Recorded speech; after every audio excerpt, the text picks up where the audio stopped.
Okay guys, so sekarang ni kami dalam perjalanan ke Kuala Mu bersama dua buah lori APM daripada APM Perak. Dan sekarang ni kita terpaksa stop je sebab ada jalan-jalan yang pokok buluh tu melingkar kan. So kita nak bersihkan sikit supaya lori dalam keadaan yang baik untuk kita masuk ke Kuala Mu. Okay guys, so abang APM pun tengah gigih tu. Dan inilah dia orang cakap bukan pengawadan lah, cabaran yang kita perlu hadapi sebelum kita masuk ke Kuala Mu ni. Dan terima kasih bantuan logistik daripada APM Perak, iaitu dua buah lori, APM Ipoh dan juga APM Kuala Kangsar. So kita selesaikan sikit dan kita terus masuk. Okay, let's go.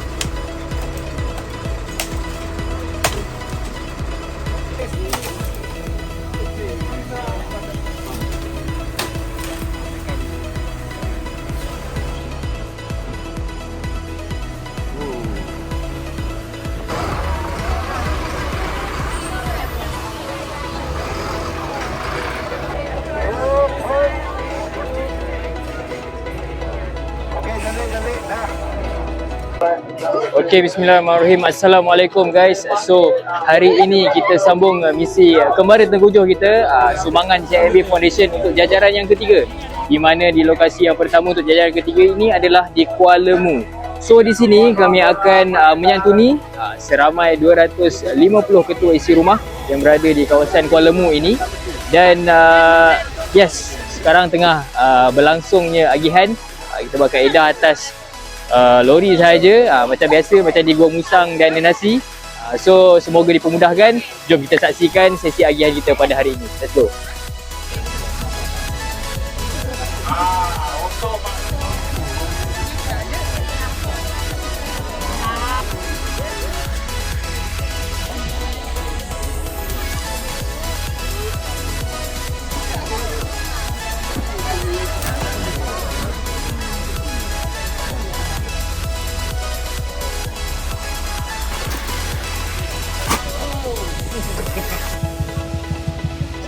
Assalamualaikum, selamat pagi.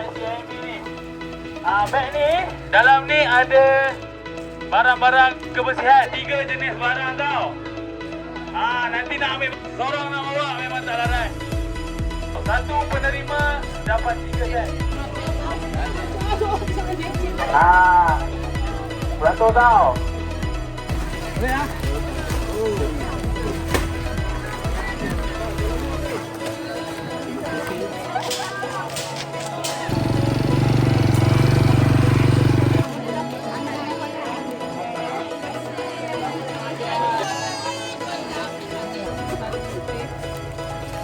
Penduduk Kuala Mu merakamkan jutaan terima kasih kepada pihak Food Bank Malaysia dapat membantu dan sampai dengan selamat. Terima kasih kepada pihak CIMB Foundation yang ekok duit luruh dia. Okey, terima kasih. Selamat petang.